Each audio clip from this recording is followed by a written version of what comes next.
इस बुलेटिन के प्रायोजक हैं क्लैरिस हॉस्पिटल्स छिंदवाड़ा।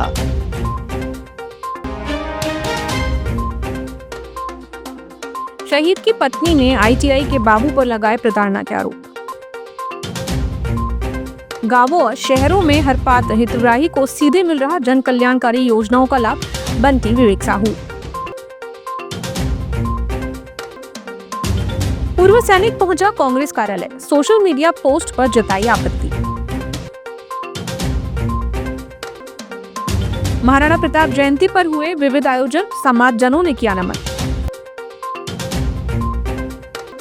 बारिश से पहले तानिया में पर्यटन सुरक्षा का प्लान, समिति सदस्यों को मिला प्रशिक्षण। देश के लिए बलिदान देने वाले एक शहीद जवान की पत्नी ने शासकीय आईटीआई में पदस्थ एक क्लर्क पर मानसिक प्रताड़ना और अपमानजनक व्यवहार के गंभीर आरोप लगाए हैं। शहीद स्वर्गीय कबीरदास उइके की धर्मपत्नी ममता उइके ने अपने साथ हो रहे कथित उत्पीड़न को लेकर छिंदवाड़ा सांसद विवेक बंटी साहू से मुलाकात कर न्याय की मांग की। उन्होंने शासकीय आईटीआई में पदस्थ बीपी झारिया द्वारा मानसिक प्रताड़ना और अपमानजनक व्यवहार किए जाने के गंभीर आरोप लगाए हैं। ममता उइके का कहना है कि पति की शहादत के बाद उन्हें अनुकंपा नियुक्ति प्रदान की गई थी, लेकिन पिछले कुछ समय से उन्हें कथित रूप से आपत्तिजनक टिप्पणियों और असम्मानजनक व्यवहार का सामना करना पड़ रहा है। मामले में संस्थान स्तर पर शिकायत के बावजूद कार्रवाई नहीं होने का भी आरोप लगाया गया है। मामले की गंभीरता को देखते हुए सांसद विवेक बंटी साहू ने मुख्यमंत्री डॉक्टर मोहन यादव को पत्र लिखकर प्रकरण की जांच एवं दोषियों के विरुद्ध कठोर कार्रवाई की मांग की। साथ ही कलेक्टर से चर्चा कर आवश्यक कार्रवाई का आग्रह किया।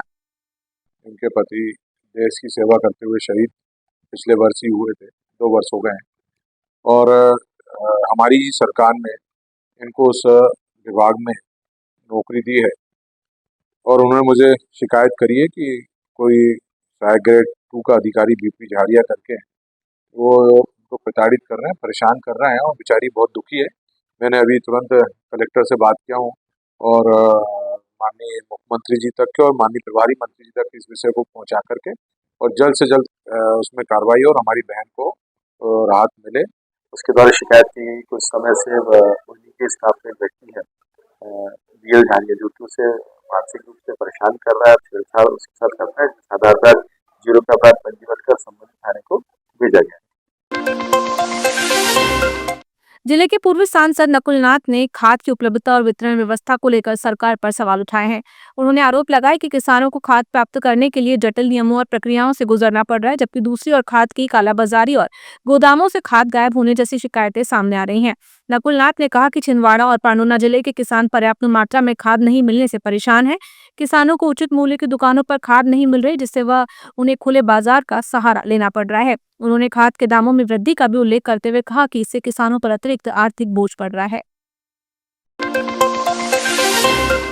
सांसद बंटी विवेक साहू ने बुधवार को बिछुआ क्षेत्र के ग्राम रागा देवी, साहनवाड़ी, पनियारी और बड़ोसा में चौपाल लगाकर ग्रामीण संवाद किया तथा उनकी समस्याओं का मौके पर ही निराकरण कराया। उन्होंने कहा कि प्रधानमंत्री नरेंद्र मोदी के नेतृत्व में जन कल्याणकारी योजनाओं का लाभ सीधे पात्र हितग्राहियों तक पहुंच रहा है, जिससे बिचौलियों की भूमिका समाप्त हुई है।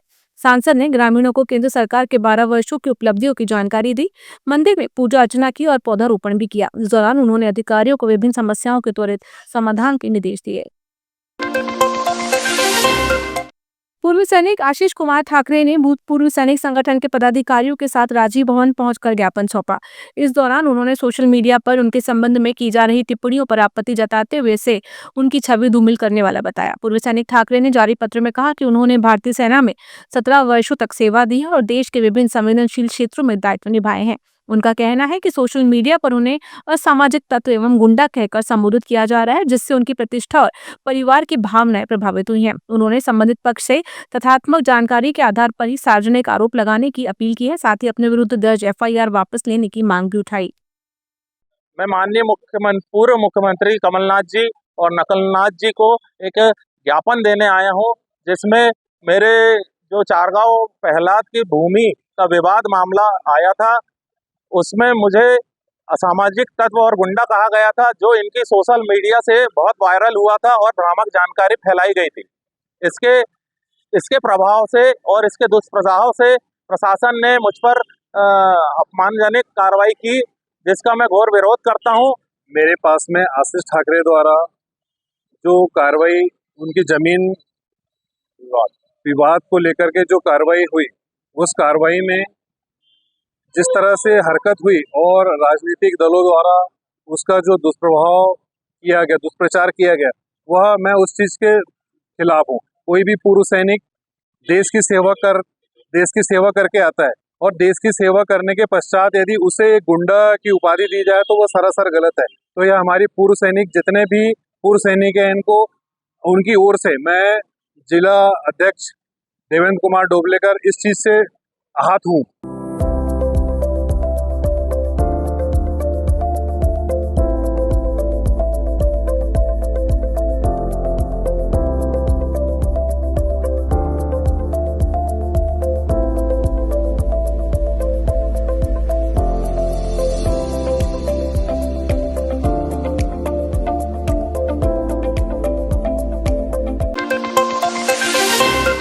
वीर शिरोमणि महाराणा प्रताप जयंती के अवसर पर महाराणा प्रताप चौक में भव्य कार्यक्रम आयोजित किया जा रहा है। इस दौरान समाज के वरिष्ठ जनों, युवाओं एवं महिलाओं ने महाराणा प्रताप की प्रतिमा और उनके प्रिय अश्वचेतक पर माल्यार्पण कर श्रद्धांजलि अर्पित की। कार्यक्रम में वक्ताओं ने महाराणा प्रताप के शौर्य, त्याग, स्वाभिमान और राष्ट्रभक्ति को याद करते हुए उनके आदर्शों को आज की पीढ़ी के लिए प्रेरणा स्रोत बताया। युवाओं से राष्ट्रहित और समाज सेवा के कार्यों में सक्रिय भागीदारी का आह्वान भी किया गया।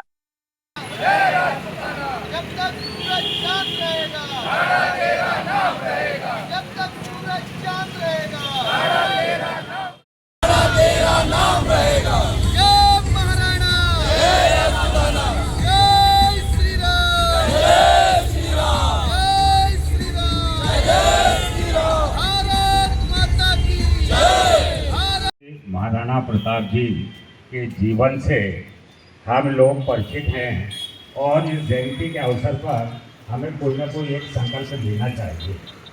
मैं तो ये मानता हूँ कि हम अपने बच्चों को अच्छी शिक्षा दें ताकि वे आगे बढ़ सकें और आज के आधुनिक भारत में अच्छे से अपना जीवन यापन करें। वीर महाराणा प्रताप शिरोमणि जी का 486वीं जन्म जयंती का आयोजन यहाँ पर मनाया जा रहा है, जिसमें बहुत बड़ी संख्या में यहाँ पर महिलाएं व पुरुष की उपस्थिति है। सांस्कृतिक कार्यक्रम यहाँ आयोजित किए जा रहे हैं और हम सभी से आग्रह करते हैं कि हमारे ऐसे महान पुरुषों का जन्म दिवस या जो भी कार्यक्रम होते हैं उसमें सभी के समक्ष अच्छे से उसको मनाया जाए, याद किया जाए। महाराणा प्रताप जी के जन्म जयंती जो कि यह 486वीं जयंती है, इस उपलक्ष्य में आज यहाँ पे महाराणा प्रताप चौक पर एक कार्यक्रम का आयोजन किया गया, जिसमें सभी सामाजिक बंधु व अन्य हिंदू समाज के जो बंधु हैं वो इस अवसर पर शामिल हुए और यहाँ कार्यक्रम में आतिशबाजी, मिष्ठान वितरण व अन्य सांस्कृतिक कार्यक्रम का आयोजन आज यहाँ किया गया। विश्व प्रसिद्ध पर्यटन स्थल तामिया में वर्षा काल के दौरान सुरक्षित पर्यटन को बढ़ावा देने के उद्देश्य से पर्यटन समिति सदस्यों के लिए जागरूकता एवं प्रशिक्षण कार्यशाला आयोजित की गई। कार्यशाला में सुरक्षित पर्यटन, स्वच्छता, कचरा प्रबंधन और स्थानीय रोजगार सृजन जैसे विषयों पर विस्तार से चर्चा की गई। कार्यशाला में समिति सदस्यों को भूस्खलन, फिसलन, नदियों में उफान और घने कोहरे जैसी संभावित प्राकृतिक चुनौतियों से पर्यटकों को सुरक्षित रखने के उपाय बताए गए। साथ ही पर्यटन स्थल पर स्वच्छता बनाए रखने और कचरा निर्धारित स्थानों पर डालने के लिए जागरूक किया गया। पांडुना जिले में अवैध शराब के निर्माण और बिक्री पर अंकुश लगाने के लिए आबकारी विभाग ने बड़ी कार्रवाई करते हुए विभिन्न क्षेत्रों में दबिश दी। आबकारी वृत्त पांडुना की टीम ने ग्राम चिरकुटा, गोंदी, गोगरी, साहनी और हिवरा में संचालित अवैध शराब के अड्डों पर छापेमारी की। कार्रवाई के दौरान जंगल और नालों के समीप छिपाकर रखे गए पन्नियों व ड्रमों से लगभग 1000 किलो महुआ लाहन बरामद किया गया, जिसका उपयोग हाथ भट्टी शराब बनाने में किया जाता था। विभाग ने लाहन के नमूने लेने के बाद शेष सामग्री को मौके पर ही नष्ट कर दिया। जिला कांग्रेस कमेटी अध्यक्ष विश्वनाथ ओक्टे ने नवेगांव एवं जुन्नारदेव ब्लॉक कांग्रेस कमेटी की बैठक में पदाधिकारियों और कार्यकर्ताओं से मतदाता सूची संशोधन कार्य को गंभीरता से लेने का आह्वान किया। उन्होंने बताया कि राज्य निर्वाचन आयोग द्वारा संशोधन की अंतिम तिथि 15 जून से बढ़ाकर 25 जून कर दी गई है, जिससे नाम जोड़ने और हटाने के लिए अतिरिक्त समय मिला है। ओक्टे ने कहा कि 18 वर्ष की आयु पूर्ण कर चुके नए मतदाताओं के नाम सूची में जोड़ने और अनावश्यक नाम हटाने की प्रक्रिया में कार्यकर्ता सक्रिय भूमिका निभाएं। जिले में जलवायु अनुकूल कृषि को बढ़ावा देने तहत प्रगतिशील किसान संतोष घाघरे के खेत पर धान की सीधी बिजाई पद्धति से सफल बोनी कराई गई। इस दौरान तकनीकी विशेषज्ञ दीपेंद्र सिंह ने किसानों को खेत पर ही व्यवहारिक प्रशिक्षण दिया। वैज्ञानिकों ने बताया कि DSR तकनीक से समय, श्रम और लागत में कमी आती है। इस पद्धति में नर्सरी तैयार करने और रोपाई की आवश्यकता नहीं होती, जिससे फसल 7 से 10 दिन पहले तैयार हो सकती है। साथ ही मजदूरों पर निर्भरता भी घटती है। पिछले बार भी हमने DSR मशीन से धान लगाए थे, तो जिसका उत्पादन मुझे काफ़ी अच्छा मिला और उसका उत्पादन 1 एकड़ में करीब 20 कुंटल के लगभग आया।